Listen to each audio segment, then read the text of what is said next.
The Cat Temple. One of the most unpleasant men I ever knew was also a lover of cats. My master was talking, one evening as we sheltered a small inn from the autumn rain. I don't mean that this man was evil or even just bad, but he was ill-tempered, tight-fisted, thin as a rake, and possessed of a singularly sour expression. He was also a Buddhist priest.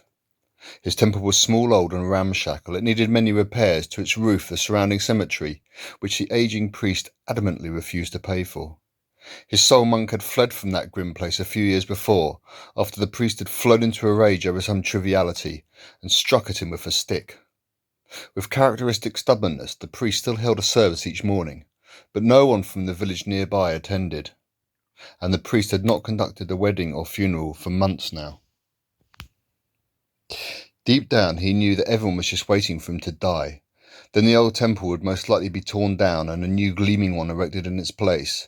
A younger priest would preach to a hall that was once again packed with people served by several fresh-faced, eager monks. The mean old priest shook his head and muttered almost incoherently to himself whenever he thought such a thought. That string of stubborn gristle that ran the entire length of his bony body tightened, and he vowed inwardly to remain alive as long as he possibly could, if only to spite all those who were currently, with great suffering patience, waiting for him to expire. Each morning they passed the two great wooden gates that were at the foot of the 100 stone stairs which led down from the temple, looking to see if today was the day they remained unopened. In such an eventuality, the village people knew, the priest would either be seriously ill or dead. But every morning the old priest's bandy legs bore him down the 100 stone stairs, and with creaking arms he pulled back the great wooden bar which ran through the iron bands at the back of the wooden gates, both of them nearly twice as tall as a man, and opened the temple's main entrance, though usually no one entered until the time came, late in the evening, when he again staggered back down the stairs to close them, and then slid the wooden bar home. The temple was plagued by cats, wild cats. They came down from the mountain behind in search of food, though they found little enough at the temple, for the priest ate barely enough to keep himself alive, never mind any scavenger. He also had a propensity for hiding, behind trees in the cemetery or underneath the rotting wooden walkways which ran around the temple itself, then suddenly lashing out of a long stick, with which he'd previously struck his soul monk, at those creatures which were almost as bony and mean as himself. Still, the cats scoured the area around the temple for anything they could devour. On occasion they also found their way inside the building, skittering through the darkened wooden corridors, off which were small rooms with sliding doors of splintery, torn wooden paper and old, yellowing tatami mats. The old priest chased the cats when he saw them inside, his knees clicking, but they were always too fast for him. Scarred veterans of innumerable cat fights, some with ears, tails, or an eye missing. They mocked the old priest of their stealth and speed, and he accordingly despised them, as he did most things. Until one day something quite remarkable occurred. It was a stormy night, and he had returned from shutting the two main gates to find a cat sitting quite brazenly outside the front of the temple, staring at him. The old priest hissed and clapped his hands at the creature, but not an inch did it budge. Its eyes reflected the moonlight, a little yellowy, as they gazed into his. They were standing several feet apart, the old man beneath an ancient half-dead tree with low, spreading branches. Above, the dark velvet sky rumbled and spluttered and flashed. "Go on, go!" spat the priest, again clapping his hands. But the cat merely remained sitting, its steady gaze somehow unnerving the priest. He felt somehow sure that this creature wished him harm, that all the cats which visited this temple wished to see him meet with an unfortunate end. And who, really, could blame them? All he'd ever done was hiss at them, and try to strike them with his stick, and clap his hands and chase them. Just like everything and everyone else in my life, I've made them detest me, he thought briefly, with a momentary sense of self-pity. Above, thunder flashed in the darkened heavens again. The cat rose quite incredibly onto its hind legs. It was the largest animal, with a tail that was naturally almost like a rabbit's, a bobtail. There is a legend that descendant of the bobtail, at the time boasting a rear appendage fully intact and of the usual length, had once fallen asleep too close to a fire, and waking up to discover that its tail was alight, had proceeded to run through the town in panic, in consequence setting on fire every home that it passed. As punishment, the emperor himself had decreed that every cat in the area was to have its tail mutilated, and so the bobtail breed was born. But now the priest stared in amazement at this cat with the rabbit-like no-tail, raised one front paw, and beckoned to him. Yes, there could be no other explanation for the cat's current action. He wished for the elderly priest to step away from the tree and approach him.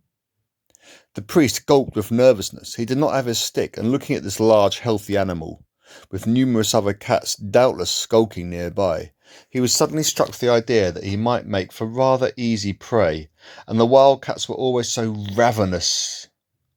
Again, the bobtail cat waved its right front paw at him.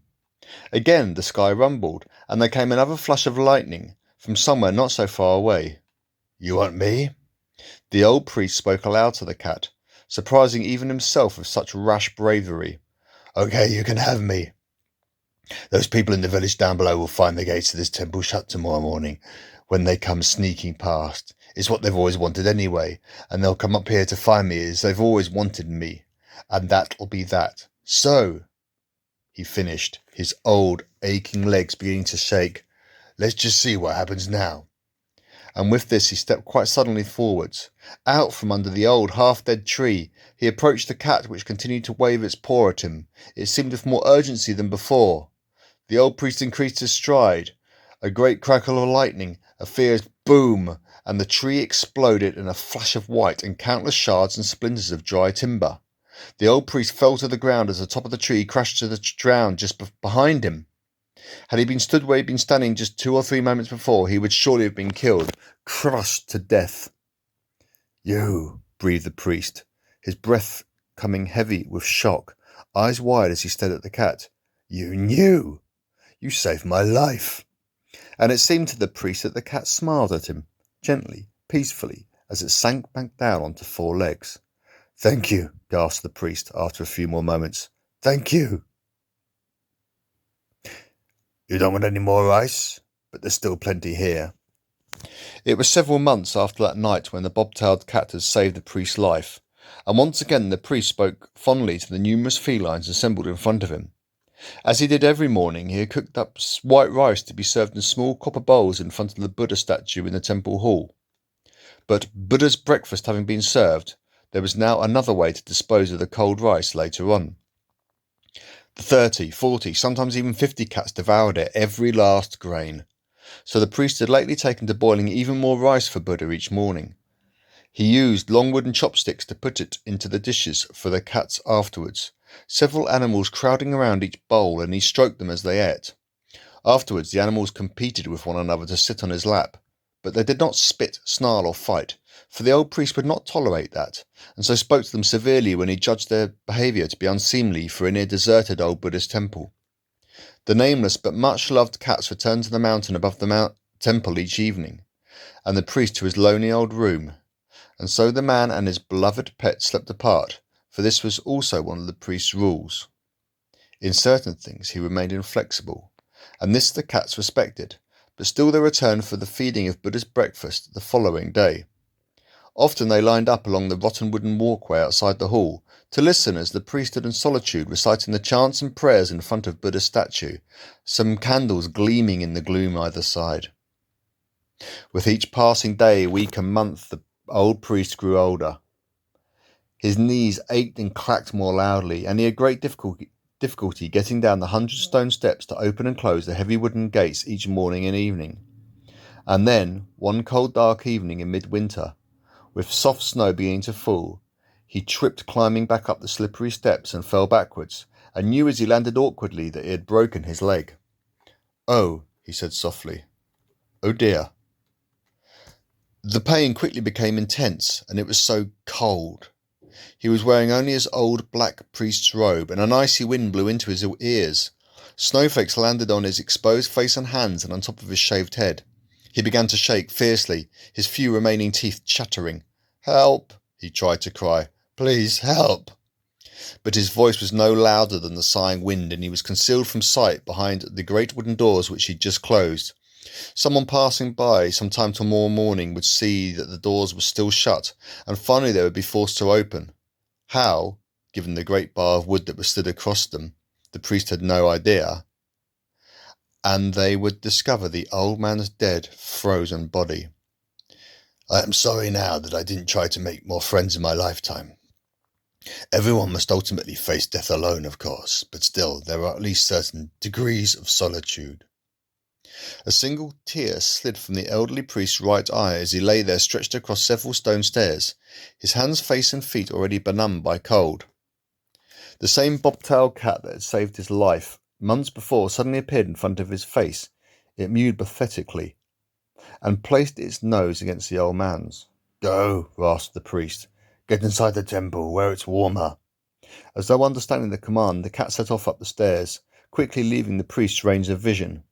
His eyesight was beginning to dim anyway. It was growing darker. He was leaving cold and pain behind, at least, steadily departing this particular realm of existence known as life. But then the bobtailed cat returned, with other cats, more and more of them, appearing from all around, flooding down the stone stairs towards the old man who was lying sprawled out. Soon there were 50 or more felines, and they at once covered his body, head to foot, leaving only a small area of his face exposed so that he could still breathe and was not smothered. A couple of cats blew their warm breath into his face, however, so that it did not suffer too much from the fierce cold this snowy night. Although it was hardly comfortable, lying upon the stone stairs with a broken leg, the old priest quickly realized that he was at least now warm. He laughed slightly and cried and mumbled thank you, over and over again, and the cats lay stoically upon his body, shielding him from the wind and snow. And so finally, despite the pain from his leg, the man fell to sleep and awoke hours later to find several people from the village standing around him, gazing in awe at the remarkable spectacle of the old man covered by a veritable blanket of wildcats. They had seen the closed gates, and finding another way into the temple grounds from the mountain behind, had discovered the priest lying there with his broken leg, saved from hypothermia and death by all those wildcats he had been feeding for months now, a small army of furry friends devoted to his welfare. Only when the old man commanded it did the cats get up off his body, so allowing the villagers to carry him up to the temple, where someone skilled in such matters was sent for to set his broken leg. The cats followed, dozens of them, then sitting on the rotten wooden walkway which ran around the outside of the old temple, silent and patient. And before the priest fell asleep again, lying on a futon in a room made warm and cosy by a small stove, he requested that the villagers feed the pets daily until such time as he could again do so himself. That is, feed first Buddha and then the wildcats. The villagers obeyed this instruction, and the legend of the cat temple began to spread. More and more people came to visit, and they cleaned and fixed the ramshackle old building and petted the cats, and the priest recovered from his near-death experience, and now found that he had a congregation for his daily service in the hall, a human congregation, that is, as well as a feline one. In his lined face there was an expression of peace and tranquillity which had never been there before, and a gentleness in his voice as he recited his prayers and sutras, or when speaking to those men and women who sought his advice over some matter, spiritual or otherwise, and during his favourite activity, dispensing cold white rice into bowls for his cats. And when he did finally pass away, the villagers demanded that the new priest and his attendant monks continue his tradition of the rice giving to the cats. Although the rice is now put into bowls beside the old priest's tomb in the temple grounds, so that his friends can continue to visit him every day.